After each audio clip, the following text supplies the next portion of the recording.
Assalamu alaikum students. In continuation of yesterday's lecture on main memory management, today we will discuss contiguous allocation. Contiguous allocation क्या है? It is one of the earliest approach for main memory management, जिसके अंदर जो है एक process जो है it is stored contiguously in the main memory. This means कि process को जो है हम सेपरेट नहीं करते कि उसका कुछ पोर्शन जो है वो मेमोरी के एक एरिया के अंदर है और दूसरा पोर्शन जो है वो मेमोरी के दूसरे एरिया के अंदर है, बल्कि स्पेस जो है मेमोरी उसको जो स्पेस एलोकेट की जाती है वो कंटिग्यूसली एलोकेट की जाती है और इसी को हम कहते हैं कंटिग्यूस एलोकेशन। तो इस अप्रोच के अंदर जो है मेन मेमोरी को हम टू पार्टीशंस के अंदर डिवाइड करते हैं।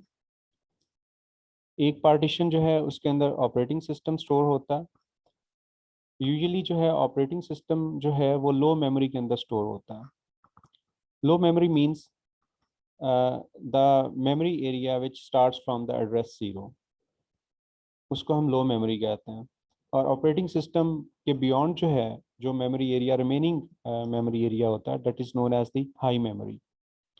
हाउएवर ये कोई कन्वेंशन नहीं है कि ऑपरेटिंग सिस्टम जो है वो नेसेसरली लो मेमोरी के अंदर ही स्टोर होगा।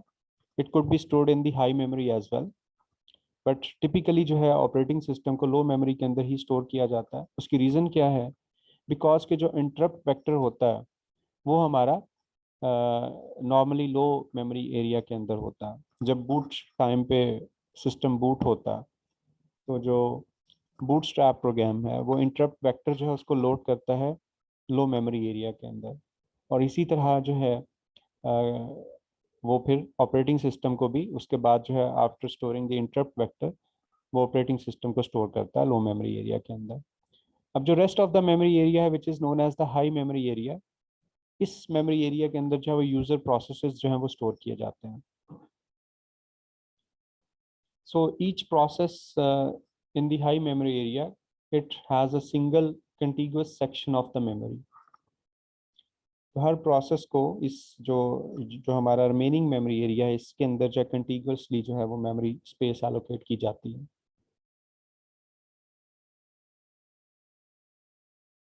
In this scheme, relocation registers are used to protect user processes from each other. अब हम ये प्रोटेक्शन कैसे इंश्योर करते हैं कि एक प्रोसेस दूसरे प्रोसेस को इंटरफेयर ना करे उसके मेमोरी स्पेस के अंदर? इसके लिए जो है रीलोकेशन रजिस्टर जो है वो यूज़ किए जाते हैं। और जैसा कि हमने लास्ट लेक्चर में भी ये मैंने आपको बताया था कि रीलोकेशन रजिस्टर्स जो होते हैं ये इट्स लाइक बेस रजिस्टर, जिसके अंदर जो है उस प्रोसेस की जो फिजिकल एड्रेस स्पेस है उसका जो स्टार्टिंग एड्रेस होता है वो रीलोकेशन रजिस्टर के अंदर जो है वो स्टोर होता है। तो relocation register is like a base register, जो हम इससे पहले डिस्कस कर चुके हैं बेस और लिमिट रजिस्टर का कॉन्सेप्ट। तो यहाँ पे अब हम बेस रजिस्टर को हमने नेम दे दिया रीलोकेशन रजिस्टर का। तो इसके अंदर क्या होगा? इसके अंदर जो है उस प्रोसेस की एड्रेस स्पेस का जो स्टार्टिंग एड्रेस है वो इसके अंदर होगा। और रीलोकेशन रजिस्टर्स जो होते हैं इसको जो है सिर्फ ऑपरेटिंग सिस्टम जो है वो एक्सेस कर सकता है। प्रोसेसेस जो है उनको इसकी एक्सेस जो है वो अलाउड नहीं होती। ये प्रिविलेज इंस्ट्रक्शन होती है जिसके थ्रू इन रजिस्टर्स को एक्सेस किया जाता है। एंड यू नो के प्रिविलेज्ड इंस्ट्रक्शंस जो होती हैं वो ऑपरेटिंग सिस्टम जो है वो उनको एग्जीक्यूट करता है। उसके लिए जो है वो कर्नल मोड के अंदर वो एग्जीक्यूट होती हैं। तो प्रोसेसेस जो हैं they can not directly execute the privileged instructions. तो लिहाजा इस तरह ये इंश्योर किया जाता है कि रीलोकेशन रजिस्टर की मदद से जो है एक प्रोसेस जो है वो दूसरे प्रोसेस को उससे प्रोटेक्ट किया जाता है। And similarly relocation registers are also used to protect processes from changing operating system code and data, because memory के अंदर operating system भी पड़ा हुआ है। तो ना सिर्फ ये कि processes को protect किया जाता है बल्कि operating system जो है उसको भी protect किया जाता है processes से, कि वो processes operating system area के अंदर जो आके गड़बड़ ना कर सकें। Base register जो है it contains the value of the smallest physical address, means the starting address of the process address space, जहाँ से process को आपने store करना शुरू किया। Whereas limit register जो है, it contains a range of logical addresses. It contains the maximum the size of the address space that belongs to that particular process. Each logical address must be less than the limit register. Memory management unit जो है, it maps logical addresses dynamically. Run time पे जब CPU जो है वो address generate करता है, तो that address is known as logical address. तो मेमोरी मैनेजमेंट यूनिट जो है, ये हार्डवेयर क्या करता है, ये कन्वर्ट करता है उन लॉजिकल एड्रेसेस को फिजिकल एड्रेसेस में, और ये रन टाइम पे हो रहा होता है. That's why it is you see here कि MMU maps logical addresses dynamically. कि जब एक इंस्ट्रक्शन या डेटा को एक्सेस करने की ज़रूरत होती है और सीपीयू एड्रेस जनरेट करता है, तो एट दैट टाइम जो है वो एड्रेस पहले MMU को प्रेजेंट किया जाता है, और MMU जो है it will convert that address into the physical address.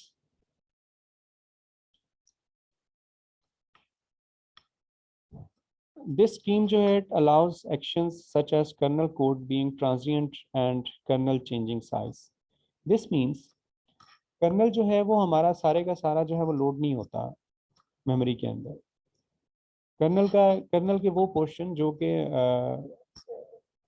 Continuously हमें नीडेड होते हैं, वो मेमोरी के अंदर लोड होते हैं. The rest of the parts of the kernel या उसकी जो सर्विसेज होती हैं, वो नीड बेस पे जो है वो लोड की जाती हैं. इसलिए इसको कहा जाता है कर्नल कोड जो इज ट्रांजिएंट कोड.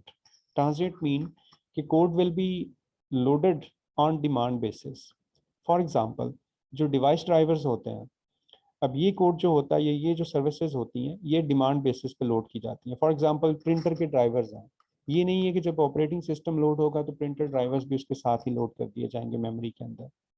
बल्कि जब प्रिंटर की ज़रूरत पड़ेगी, जब एक प्रोसेस जो है वो एक प्रिंट कमांड जो है इनिशिएट करता है, तो आफ्टर डैट जो है प्रिंटर ड्राइवर्स जो है वो रिस्पेक्टिव सर्विस जो है उसको लोड किया जाता है. तो that's why we call it's a transient code, the code which is loaded into the main memory on need basis. And that's why kernel size जो है वो मेमोरी के अंदर वो फिक्स नहीं होता. फॉर एग्जांपल, अब हमने उसको अगर डिवाइस ड्राइवर्स को लोड किया उसके अंदर, तो obviously kernel size it will grow. And similarly जब हमने उसको वापस अनलोड किया है, जब हमें वो कोड रिक्वायर्ड नहीं है, रिस्पेक्टिव सर्विस रिक्वायर्ड नहीं है, तो हम उसको वापस डिस्क पे शिफ्ट करते हैं, तो kernel size it will be decreased. तो कर्नल जो है, its size will keep changing during the time when system is on and it's working. ये जो है ये फिगर दिखा रही है कि हार्डवेयर जो है वो कैसे प्रोटेक्शन प्रोवाइड करता है प्रोसेसेस और ऑपरेटिंग सिस्टम के बीच में using relocation and limit registers.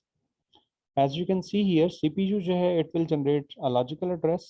This address will be first checked against the limit register कि क्या ये उससे लेस है. अगर तो इसकी वैल्यू उससे लेस नहीं है, तो उस केस में ऑब्वियसली दिस मीन्स कि ये प्रोसेस जो है ये अपनी लिमिट से बियॉन्ड जो है मेमोरी को एक्सेस करने की कोशिश कर रहा है. एंड इन दैट केस जो है this condition must be reported, और इसको रिपोर्ट करने के लिए जो है ट्रैप, ऑपरेटिंग सिस्टम ट्रैप जो है वो जनरेट होगा.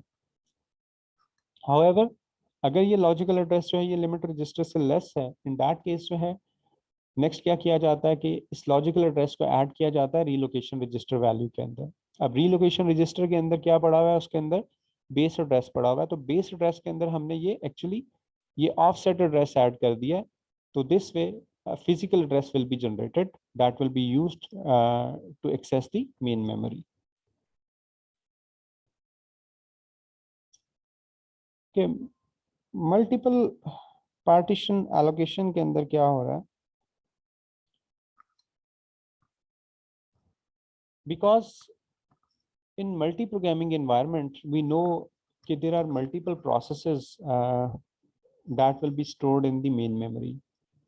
So degree of multi-programming जो है that is limited by the number of partitions. This means कि memory को हमने कितने areas के अंदर divide किया हुआ है, या memory के अंदर जो है कितने processes जो है वो पड़े हुए हैं. The number of processes are the number of partitions. This determine the degree of multi-programming. For example, अगर 4 पार्टीशंस हैं और 4 प्रोसेसेस पड़े हुए हैं मेन मेमोरी के अंदर, this means degree of multi programming क्या होगी, that value will be 4. Secondly, variable partition sizes for efficiency. Because her process जो है उसकी नीड जो है, उसकी रिक्वायरमेंट, जो मेमोरी की रिक्वायरमेंट होती है वो डिफरेंट होती है। एक प्रोसेस से 2 किलोबाइट्स का है, एक और प्रोसेस जो है वो 10 किलोबाइट्स का है, एक तीसरा प्रोसेस है वो 6 किलोबाइट्स का है।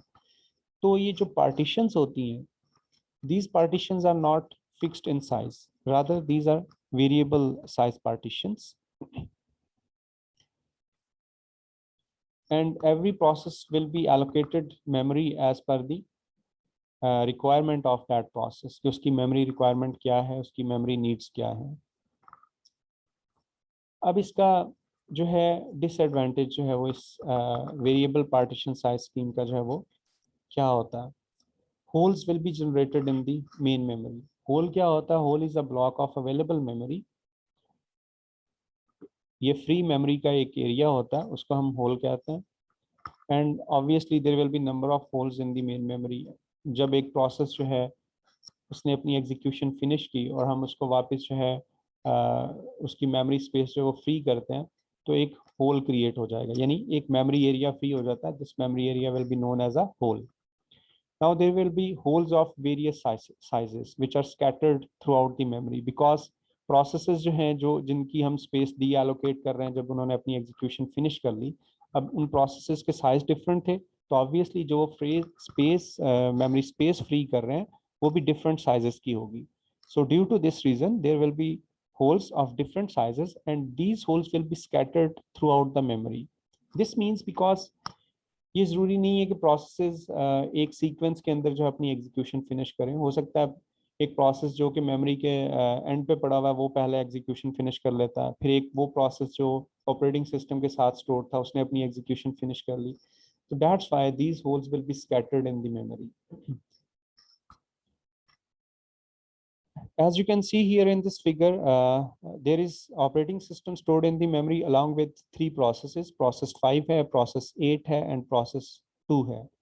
And you can see from this figure कि process 5 जो है its memory space is smaller as compared to the process 8, and same is the case with process 2, that its memory space is also smaller as compared to the process 8. Now suppose after some time जो है process 8 will finish its execution, so its memory space will become free, as you can see in this second figure, that this blue area, it shows that process 8 has completed its execution and this memory area has become free.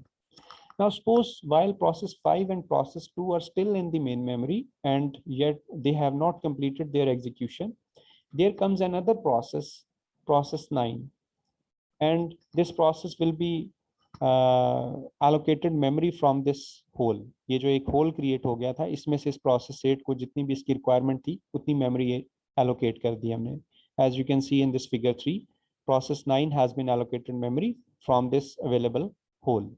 Now this is the remaining hole। ये remaining free memory है जो कि हम किसी और process का allocate कर सकते हैं। And after some time, as you see in this fourth figure, there comes process 10।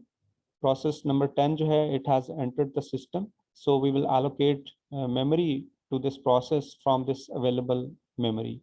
तो now this is the remaining memory जो कि हमारे पास है, और जो कोई एक नया प्रोसेस अगर आता है तो ये मेमोरी एरिया हम उसको allocate कर सकते हैं।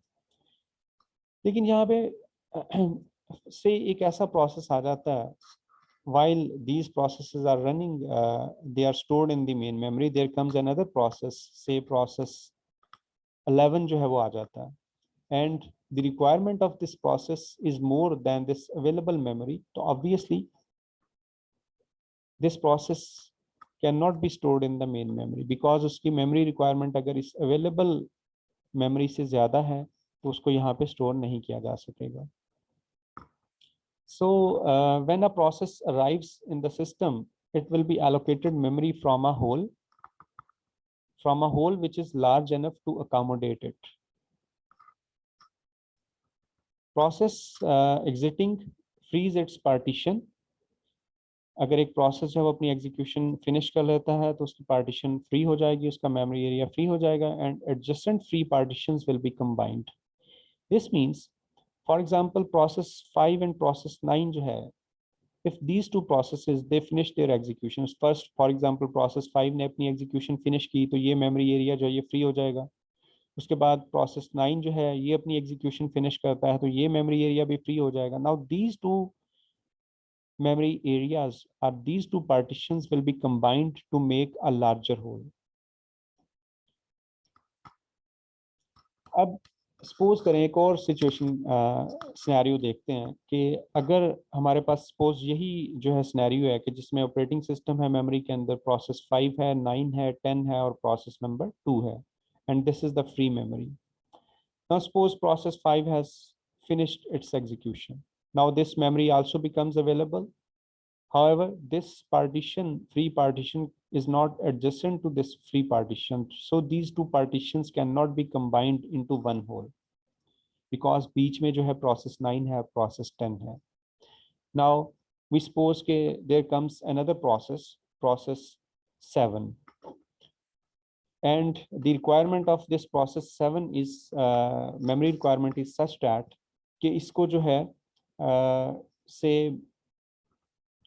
10 किलोबाइट्स चाहिए स्टोरेज के लिए, एंड वी सपोज के जो प्रोसेस 5 ने मेमोरी रिलीज की है दैट इज 5 किलोबाइट्स, और ये जो सेकंड आप होल ये वाला देख रहे हो दिस इज आल्सो 5 किलोबाइट्स. अब these two holes are available and collectively जो हमारे पास फ्री मेमोरी है मेन मेमोरी के अंदर वो 10 किलोबाइट्स है, लेकिन हम इस प्रोसेस को ये मेमोरी एलोकेट नहीं कर सकते.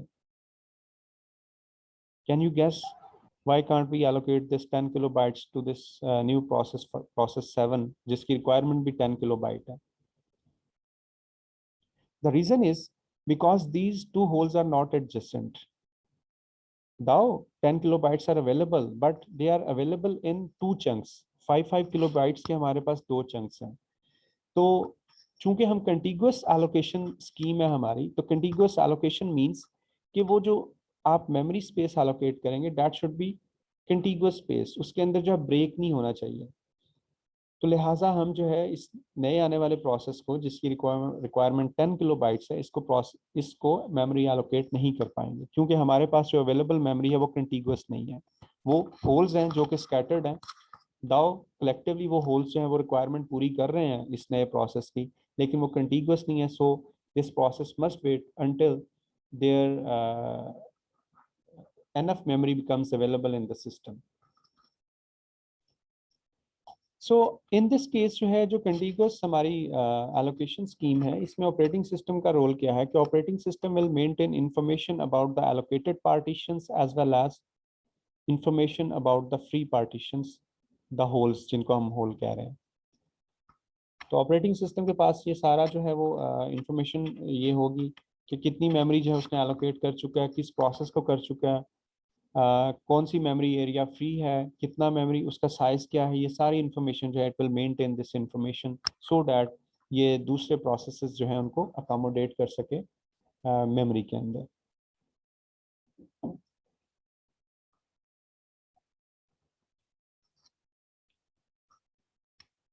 Okay, dynamic storage allocation problem जो है. Now how to satisfy a request of size n from a list of free holes. Say हमारे पास जो एक प्रोसेस आता है और इसका साइज जो है वो n है, ठीक है. ये प्रोसेस जो है इसको हमने मेमोरी के अंदर स्टोर करना है and we have a list of free holes वो हमारे पास अवेलेबल है. तो there are 3 different strategies that can be used to accommodate this incoming process. पहली स्कीम जो है this is known as first fit. First fit क्या करती है, अब बिकॉज हमारे पास होल्स जो है वो स्कैटर्ड है मेमोरी के अंदर. नाउ द क्वेश्चन इज कि इस आने वाले प्रोसेस को किस होल के अंदर हमने अकोमोडेट करना है. तो इसका आंसर है कि हमारे पास 3 मेथड्स अवेलेबल हैं जिनके थ्रू जो है हम इस इन स्कैटर्ड होल्स में से कोई एक होल जो है इस आने वाले प्रोसेस को एलोकेट कर सकते हैं. पहला मेथड जो है this is known as first fit. First fit में क्या होता है कि मेमोरी को आपसे एक एंड से जो है हम स्कैन करना शुरू कर देते हैं. ऑब्वियसली फ्रॉम द एंड जो लोअर एंड है मेमोरी का वहाँ से हम इसको स्कैन करना शुरू कर सकते हैं, और जो भी हमें पहला होल मिलता है जो कि बिग एनफ है जिसके अंदर इस प्रोसेस को स्टोर किया जा सकता है, तो उसके अंदर हम इस प्रोसेस को स्टोर करवा सकते हैं. So this is the first fit scheme. तो हम क्या करेंगे इसमें कि हम हमारे पास वो जो ऑपरेटिंग सिस्टम के पास लिस्ट है, होल्स की अवेलेबल लिस्ट है, उसमें से ये सर्च करना शुरू करता है उसको फ्रॉम द लोअर एंड, और जो भी इसको पहला होल मिलेगा विच इज बिग एनफ, जो कि इस रिक्वायरमेंट को, उस प्रोसेस की रिक्वायरमेंट को, मेमोरी रिक्वायरमेंट को सेटिस्फाई कर सकता है, तो वो इसको एलोकेट कर दिया जाएगा। अब इसमें क्या होता है कि अगर फॉर एग्जांपल पहला होल, एक प्रोसेस आया, उसकी रिक्वायरमेंट थी 5 किलोबाइट्स। अब हमारे पास उसने लिस्ट को स्कैन करना शुरू किया ऑपरेटिंग सिस्टम ने, जो अवेलेबल होल्स थे उसके पास, और पहला होल जो उसे मिलता है दैट इज 7 किलोबाइट्स, उसका साइज है। प्रोसेस की रिक्वायरमेंट है 5 किलोबाइट्स। तो क्या होगा कि ऑब्वियसली ये बिग एनफ है, 7 के अंदर जो है 5 वाला प्रोसेस ला के हम स्टोर कर सकते हैं 7 वाले होल के अंदर। तो इसको जो है ये वाला होल एलोकेट कर दिया जाएगा, लेकिन ये सारे का सारा होल नहीं एलोकेट करेंगे। जितनी उसको प्रोसेस की रिक्वायरमेंट है, प्रोसेस की रिक्वायरमेंट है 5 किलोबाइट्स, तो उसको 5 किलोबाइट्स इस 7 किलोबाइट्स में से एलोकेट कर दिए जाएंगे, और जो रेस्ट ऑफ द 2 किलोबाइट्स होंगे दैट विल बिकम फ्री। और ये जो एक हमारा होल क्रिएट हो गया 2 किलोबाइट्स का, ये उस अवेलेबल लिस्ट के अंदर जो है ऐड कर दिया जाएगा, ताकि अगर कोई और प्रोसेस आता है और जिसकी रिक्वायरमेंट से 2 किलोबाइट्स के अंदर जो है फुलफिल हो रही है, तो उसको जो है ये होल एलोकेट कर दिया जाएगा। तो जो भी, this means I want to say कि जो भी आपका रेस्ट ओवर होगा, आपका जो फर्स्ट फिट के अंदर क्या होता है कि जो भी पहला होल मिलता है उसके अंदर प्रोसेस को हम अकोमोडेट करते हैं, लेकिन अगर उस होल का साइज जो है हमारे प्रोसेस से बड़ा है, तो जो लेफ्ट ओवर होल होगा वो हमारे अवेलेबल होल्स की लिस्ट में उसको ऐड कर दिया जाता है, ताकि वो नए आने वाले प्रोसेसेस को हम उसको एलोकेट कर सकें। जो सेकंड स्कीम है, this is the best fit scheme. Best fit scheme के अंदर क्या होता है कि हम अपनी लिस्ट को सर्च करते हैं, जो हमारी फ्री होल्स की लिस्ट है, और उसमें से वो होल प्रोसेस को एलोकेट करेंगे जो कि स्मॉलेस्ट है, लेकिन इतना स्मॉलेस्ट नहीं है कि प्रोसेस उसके अंदर स्टोर ही ना हो सके, यानी बेस्ट फिट प्रोसेस को उसके अंदर होना चाहिए। मिसाल के तौर पे इसी एग्जांपल को हम कंटिन्यू करते हैं कि 5 किलोबाइट का प्रोसेस था, इसको हमने स्टोर करवाना है मेमोरी के अंदर। हमारे पास होल्स की लिस्ट है, उसके अंदर 3 होल्स अवेलेबल हैं।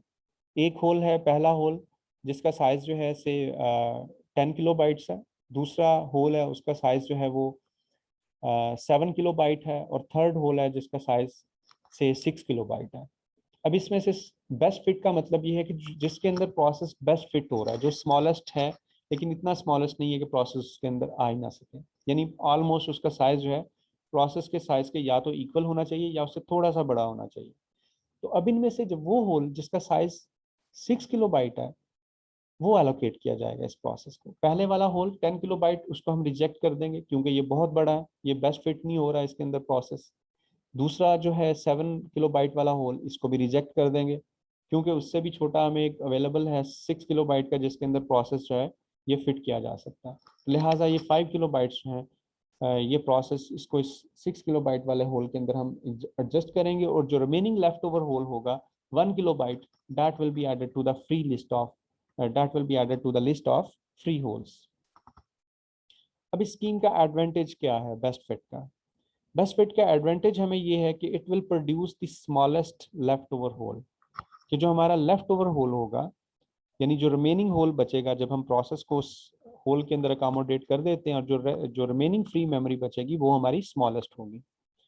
जबकि फर्स्ट फिट के केस में जो है ये इंश्योर्ड नहीं है कि जो हमारा लेफ्ट ओवर होल होगा वो स्मॉलेस्ट होगा, क्योंकि उसमें जो भी हमें पहला होल मिलता है, चाहे वो 20 किलोबाइट्स का क्यों नहीं है, हम उसमें प्रोसेस को जो है एडजस्ट कर देते हैं।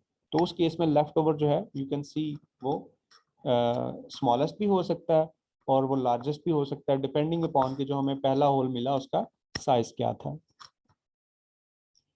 हाउएवर बेस्ट फिट स्ट्रेटेजी के अंदर जो है हमें पूरी लिस्ट को स्कैन करना पड़ेगा। Obviously it will decrease the system performance, उसकी परफॉर्मेंस को ये इम्पैक्ट करेगा, जबकि फर्स्ट फिट के अंदर ऐसा नहीं है, क्योंकि उसमें हमें पूरी लिस्ट को स्कैन नहीं करते, हम लिस्ट को जो है एक एंड से स्कैन करते हैं, और जो भी पहला होल मिलता है हमें, हो सकता है वो पहला ही लिस्ट के अंदर जो है पहला होल जो है वही जो है हमें मिल जाता है, जो कि एनफ है स्टोर करने के लिए प्रोसेस को, हम वही एलोकेट कर देते हैं। जबकि बेस्ट फिट के अंदर हो सकता है हमें पूरी लिस्ट को जो है स्कैन करना पड़ेगा, और जो जो हमारा बेस्ट अवेलेबल होल है वो एंड पे पड़ा हुआ है।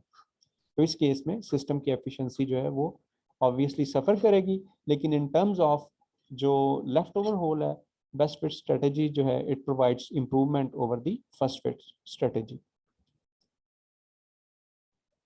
थर्ड जो केस है, this is the worst fit case.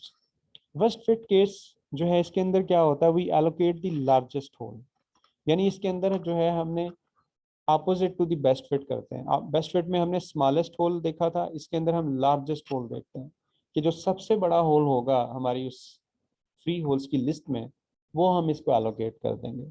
तो again we have to search the entire list, कि इसके अंदर भी बेस्ट फिट स्ट्रेटेजी की तरह हमें क्या करना पड़ता है, हमें पूरी लिस्ट को सर्च करना पड़ेगा to find the largest hole. और इसका जो बाई साइड इफेक्ट है वर्स्ट फिट का, वो क्या है कि it will produce the largest leftover hole. So in terms of efficiency, which scheme is better or provides a better performance over the other schemes? First fit and best fit जो हैं, they are better than the worst fit in terms of speed and storage utilization. तो अगर हम speed की बात करें और storage utilization की बात करें, तो obviously first fit जो है in terms of speed जो है it is better than best fit as well as than the worst fit. And same is the case कि first fit जो है it is better than in terms of storage better than worst fit as well. So first fit and best fit जो है these schemes are better than the worst fit scheme in terms of speed as well as storage utilization. However, remember कि best fit और worst fit जो है इन terms of speed जो है ये almost same है, इनके अंदर कोई मेजर डिफरेंस नहीं है, क्योंकि दोनों के अंदर जो है हमें इंटायर लिस्ट को जो है वो सर्च करना पड़ेगा।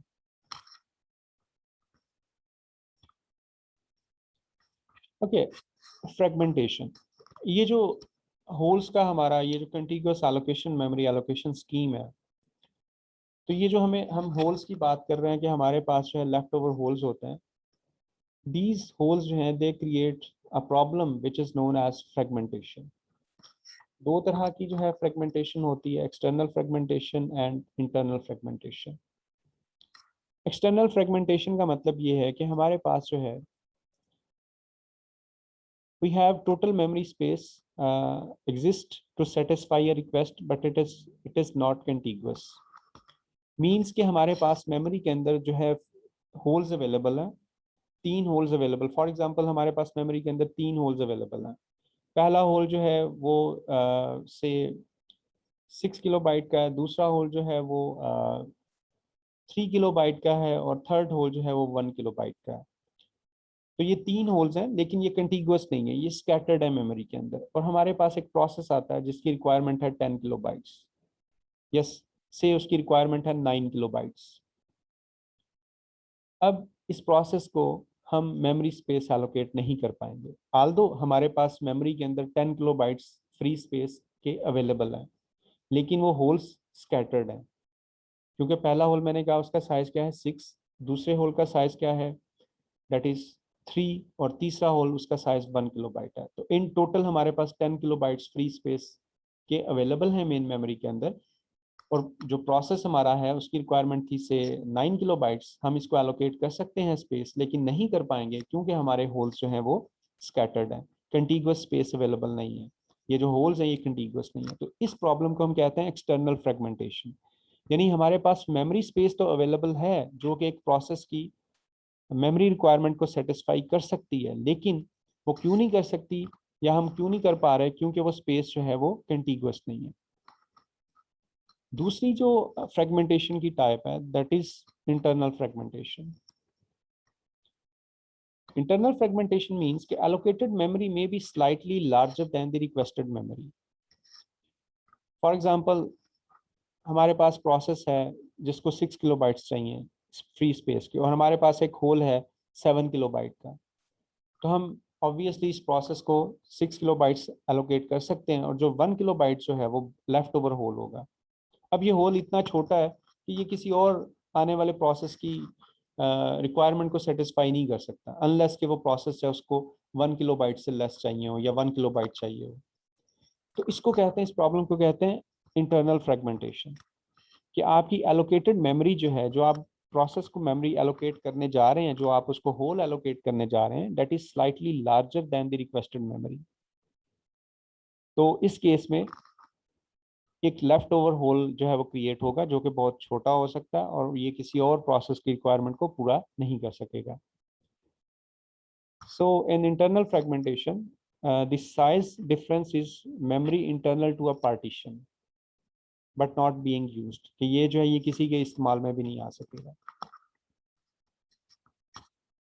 Okay, first fit analysis reveals that given n blocks allocated means कि हमने n ब्लॉक्स जो है वो allocate किए हुए हैं, n partitions जो है वो allocate की हुई हैं मेमोरी की टू डिफरेंट प्रोसेसेस, तो 0.5 n blocks are lost to fragmentation. तो हमारे हाफ ब्लॉक्स जो होंगे वो फ्रेगमेंटेशन का शिकार हो जाएंगे, they will suffer from this problem. इसको हम 50% रूल भी कहते हैं, कि 50% ऑफ द ब्लॉक्स जो हैं they will suffer from this fragmentation problem. So it's a very severe problem. Fragmentation जो है in case of contiguous memory allocation, ये जो fragmentation allocation problem है, particularly external fragmentation जो है, it's a very severe problem and it needs to be dealt with जो है some strategy कि हम इसको overcome कर सकें इस problem को। Okay, one solution to fragmentation is compaction. अगर हमारे पास हमें एक्सटर्नल फ्रेगमेंटेशन का प्रॉब्लम फेस करना पड़ रहा है, तो we can use compaction to deal with this problem. Compaction क्या होता है? कंपैक्शन मींस कि हम we shuffle memory contents to place all free memory together in one large block, कि हम वो जो डिफरेंट हमारे स्कैटर्ड होल्स हैं हम उनको इकट्ठा करेंगे, कंबाइन करेंगे। कैसे कंबाइन करेंगे? कि हमने वो जो बीच में, ऑब्वियसली बीच में क्या आ रहा है कि एक होल था, उसके बाद एक प्रोसेस है, से फिर एक होल है, फिर एक और प्रोसेस उसके अंदर स्टोर्ड है मेमोरी के अंदर, फिर एक होल है, फिर प्रोसेस है। तो हम इन तमाम प्रोसेसेस को एक साइड पे मेमोरी के स्टोर करवा देंगे, उनको शफल करेंगे, यानी इन प्रोसेसेस को मेमोरी के एक एंड पे ले जाएंगे और फ्री होल्स को दूसरे एंड पे ले जाएंगे। तो इस तरह जो है हम एक बिग होल जो है वो एक ओनली वन बिग ब्लॉक जो है वो या वन बिग पार्टीशन जो है वो क्रिएट कर सकते हैं। लेकिन कंपैक्शन के लिए हमें क्या करना पड़ रहा है? हमें मेमोरी कंटेंट्स को शफल करना पड़ रहा है, यानी प्रोसेसेस को शफल करना पड़ेगा। जहां पे वो ऑलरेडी स्टोर्ड हैं उस प्लेस से उठा के, हो सकता है हमें उसे किसी और प्लेस पे जाके मेमोरी के अंदर स्टोर करना पड़े। So this is the shuffling of memory contents, कि आप प्रोसेसेस को मेमोरी के एक एरिया से दूसरे एरिया के अंदर जो है आपको शफल करना पड़ेगा। Compaction is possible only if relocation is dynamic. तो अगर तो आप, अभी कल हमने डिस्कस की थी बाइंडिंग स्कीम्स के लॉजिकल एड्रेसेस को फिजिकल एड्रेस पे जो मैपिंग की जाती है वो तीन तरह से की जाती है। कंपाइल टाइम पे होती है, लोड टाइम पे होती है, या रन टाइम पे होती है। तो अगर तो हमारी रीलोकेशन जो है वो कंपाइल टाइम पे या लोड टाइम पे हुई हुई है, तो उस केस में हम ये शफलिंग नहीं कर पाएंगे। अगर करते हैं तो हमें उस प्रोसेस को दोबारा से कंपाइल करना पड़ेगा, रिकम्पाइल करना पड़ेगा। तो दिस मीन्स कंपैक्शन जो है वो तभी फीजिबल है अगर हम रन टाइम पे यानी एग्जीक्यूशन टाइम पे बाइंडिंग कर रहे हैं। अगर रन टाइम पे बाइंडिंग नहीं हो रही तो इन दैट केस आप कंपैक्शन नहीं कर सकते अनलेस कि आप उस प्रोसेस को रिकम्पाइल करें। तो ऑब्वियसली अगेन अगर हम ऐसा करते हैं, रिकम्पाइल करते हैं, तो हमें जो है वो परफॉर्मेंस जो है वो हमारी सफ़र करेगी। तो हाउएवर अगर हमारी वो बाइंडिंग जो है वो रन टाइम पे हो रही है, मींस के रन टाइम पे ये डिसाइड हो रहा है कि प्रोसेस कहाँ पे वो स्टोर होगा मेमोरी के अंदर, तो उस केस में प्रॉब्लम नहीं है, हम इजीली कंपैक्शन कर सकते हैं। दूसरा जो प्रॉब्लम हमें फेस करना पड़ेगा कंपैक्शन को अचीव करने के लिए, that is IO problem. For example एक प्रोसेस जो है वो आईओ कर रहा था, वो आईओ के लिए वेट कर रहा है, उसने कोई आईओ प्रोसेस इनिशिएट किया था और वो वेट कर रहा है कि आईओ जो है उसको उसके रिजल्ट्स मिले। तो अब अगर meanwhile this process is in waiting state और आप इसको शफल कर देते हैं, आप इसको इसकी पहले वाली जगह से उठा के मेमोरी के अंदर किसी दूसरे एरिया के अंदर स्टोर कर देते हैं, तो अब इस प्लेस पे हो सकता है अब फ्री होल आ जाए जहाँ पे प्रोसेस पहले पड़ा हुआ था, या हो सकता है कोई दूसरा प्रोसेस की जगह पे आ गया। तो उस केस में जब वो आयो रिजल्ट्स जनरेट होंगे या जब वो आयो कंप्लीट होगी तो वो आयो जो है वो रॉन्ग प्लेस पे कम्युनिकेट करेगी. तो दिस इज द आयो problem. So lacks job in memory while it is involved in IO. This is the meaning of this thing कि जब एक process IO कर रहा है तो उस केस में जब हम shuffling करते हैं तो we have to face this problem. अब इसका solution, अब इस अगर ये problem है तो हम इसको कैसे deal कर सकते हैं. इसका solution ये है कि IO जो है वो हमेशा operating system buffers के through हम करें. लेकिन कल हमने डिस्कस किया था कि अगर हम ऑपरेटिंग सिस्टम बफर्स के थ्रू आयो करते हैं तो उस केस में डबल बफरिंग जो है यानी परफॉर्मेंस सफ़र करते हैं हम कि पहले आयो जो है वो ऑपरेटिंग सिस्टम के पास जाएगी, उसके बाद ऑपरेटिंग सिस्टम से फिर वो प्रोसेस को या डिवाइसेस को जो है वो कम्युनिकेट होगी. तो टू वे जो है वो या डबल बफरिंग जो है ये इस केस में जो है वो हमें करनी पड़ती है, जो कि obviously again performance will suffer. Okay, as far as main memory is concerned, we have discussed this fragmentation problem. Same problem जो है it can arise in case of secondary storage devices. यानी आपकी जो डिस्क ड्राइव है उसमें भी जो है हमें fragmentation problem जो है वो फेस करना पड़ता है. तो उसमें भी जो है we can again apply this compaction solution या दूसरी approaches जो है वो हम apply कर सकते हैं.